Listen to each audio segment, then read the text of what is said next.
I'm back again with another video. This time I'm talking about Jo Koy's kind of embarrassing monologue at the Golden Globes. I didn't know who Jo Koy was. I still don't really know who he is. He's a comedian, sure. He made some interesting quote-unquote jokes about Barbie and then Taylor Swift. It's just not a great look. For this, I watched a bit of one of his specials on Netflix, and I mean, I think it's just not my kind of comedy. Like, he's funny, sure. Like, the stand-up comedians that I like are like Bob Burnham, Curtis Connor. Can't think of a single other person right now. His stand-up comedy just isn't that outstanding to me. He laughs a lot at his own jokes, which is, it's fine, I guess. I laugh a lot at myself, but I feel like you have to have more stage presence as a comedian. I don't know why we need the Golden Globes. I'm gonna be honest, I'm not a big fan of award shows well, no, that's not true. Because it gives credit to the amazing performers throughout the year, but we have the Oscars for movies and stuff. I don't know why we can't just combine the Golden Globes and the Oscars. The only real difference is that the Golden Globes does more categories and also does TV shows, but I don't see why we can't just join them together. Like, why can't they just be one thing?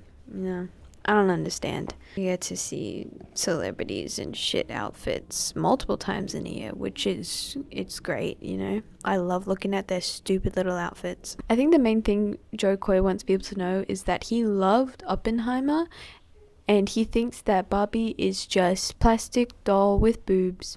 A woman going from a 10 to a 5 within the course of a movie, which... that's not it. I haven't watched Barbie yet because I didn't want to see it in cinemas because I hate cinemas. And I haven't seen Oppenheimer either, but I'm going to. And I know Barbie's out on streaming services, but you have to pay for them. It's on Prime, but I have to pay more money to Prime to see. I'm gonna wait, okay? I'm waiting. I'm taking my time. I know the gist of Barbie, and I know that Oppenheimer is about a scientist. I think mostly I want to touch on just how unfunny Jo Koy's jokes were in this. His jokes in his special is like okay. I skipped through it because I didn't want to watch an hour of that. He makes a joke about Oppenheimer being like cool, that you get to see scientists actually get laid as long as they look like Cillian Murphy. I think that joke's funny. I think it's funny that nerds get laid. And then just bubbles Barbie down to plastic doll with boobies. Haha. I think Barbie is a great feminist icon, like, throughout the span of Barbie existing. Because she brings a lot of inspiration, kind of, to women. Like, kind of just saying that you can really be whatever you want and you can be successful and blah blah blah, because she's done like fucking everything. She's like the stereotypical woman, but she still does everything a man could do, essentially. And I think his joke about the plastic doll with boobs, it kind of just speaks to everything that Barbie has like kind of tried to stir away from, if that makes sense. Like, trying to prove that, look, she can have boobs, but she can also be smart. And then comparing the transformation, like the progression of Barbie coming to realize that she doesn't need a man. Her worth isn't just determined by men. At the end of the movie, and being bubbled down to bad breath, cellulite, and flat feet is just weird. It's a very like old-timey way of thinking, especially about Barbie. Just a very surface level view of the Barbie movie. A very nice progressive feminist film, and it's such a man take on it as well. Saying that directors call that character actor, whatever the fuck. Margot Robbie is such an amazing actor. I fell in love with Margot Robbie when she was in Suicide Squad as Harley Quinn. First of all, I love Harley Quinn. She is amazing. She's so mean. In Birds of Prey is like a very special movie to me because she is moving away from the Joker and she is becoming her own person and proving that she doesn't need the Joker in her life.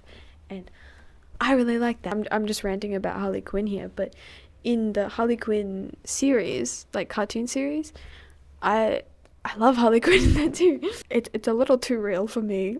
How hard it can be to finally break off a toxic relationship. I think it was just kind of unnecessary to make those jokes. It just doesn't really make sense. Also in his monologue, he says, some of these I wrote, some of these I didn't. The ones I wrote, the ones you're laughing at. Shut the fuck up. That is so cheap. That is such a cop-out. Being like, oh, someone else wrote the unfunny ones. And if they were bad, why the fuck did you keep them in? He said he had 10 days to write his monologue. Fuck off. You know how much better you could have done in 10 days? He says he's so proud. Like at the beginning of this monologue, he said this is such a big moment for him. He used to watch the Golden Globes growing up and whatever the fuck. Brother in Christ, I would be working all hours of the day in those 10 days to make the perfect monologue. If this was something that was like such a big opportunity for me, I'd be working so hard to make sure that it was perfect. And you're saying that you had someone else write the shitty jokes and then you left the shitty jokes in. You were the person saying these things. You were the one who can choose what goes into your monologue and what doesn't. And you chose to keep the shitty parts in. I don't care if someone else wrote them. You said them. You said, yes, I will say this in my fucking monologue. And you said them to a crowd of people who were not amused. And what, you expect me not to blame you? No one was forcing you to say those jokes. In 10 days. You had over a week. And you didn't do much, really. Your monologue is 10 minutes long. You couldn't think of jokes for 10 minutes? And it doesn't even have to all be jokes. You can praise the actors and stuff in your monologue or whatever. Like, it's not all just about jokes. Not to mention, you have 3 comedy specials on Netflix. How did you get those? Who wrote your jokes for those? Because you know what? They weren't half bad. They're not my type of jokes, but they weren't half bad. You can write enough jokes to fill an hour, but you can't write enough jokes to fill 10 minutes? Someone else brought up that Lin-Manuel, I'm not entirely sure if I'm saying his name right, wrote a rap backstage for the Tonys because he wanted to have something about the winners and stuff in it. Look, I know Lin-Manuel is he's very talented, but I mean, you had compared to his time, you had infinite more time to think of things. Before I learnt too much about the Golden Globes and everything, I was really confused why Taylor Swift was there. Turns out she has the Eras Tour. If it's a movie, it's counted as a fucking movie. It's a series of fucking concert clips. Don't like tour clips, okay, as movies. Billie Eilish did it. Taylor Swift is doing it.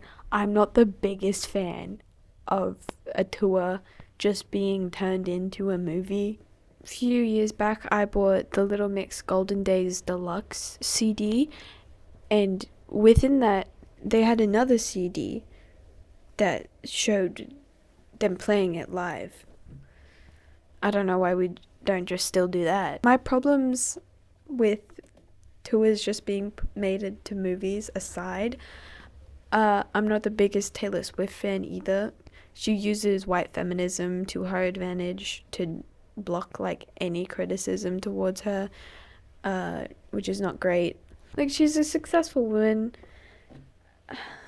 Am I jealous of her success? Yes, of fucking course. When she was my age, she had people listening to her music and she was doing stuff, and I'm here working 2 jobs and trying to start a channel. It's just mean to be too many camera shots to Taylor Swift here, guys. guys, there's too many. It's just a little weird. And then everyone's saying that Taylor is overreacting because she took a sip of her drink.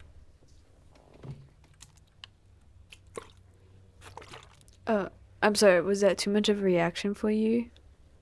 Or did I overreact or something? I've been seeing a lot of posts being like, men can react, but a woman can only overreact. To be fair, she reacted a lot better than I would have. I would have been giving that man the dirtiest look. Listen, I don't know why they decided to put Jo Koy in this seat. And I don't really care anymore. To be honest with you, it's funny when people make fun of like rich people because I mean they have something that I don't, money, so it's funny, okay? But there's a line between making fun of rich people and just making fun of like rich successful women because they're women. Be nice to women and write your own jokes, please and thank you. That's it. I'm tired. I want to rest. I just got back from a long shift at work and I'm tired. Like and subscribe if you liked it. Yeah. Bye.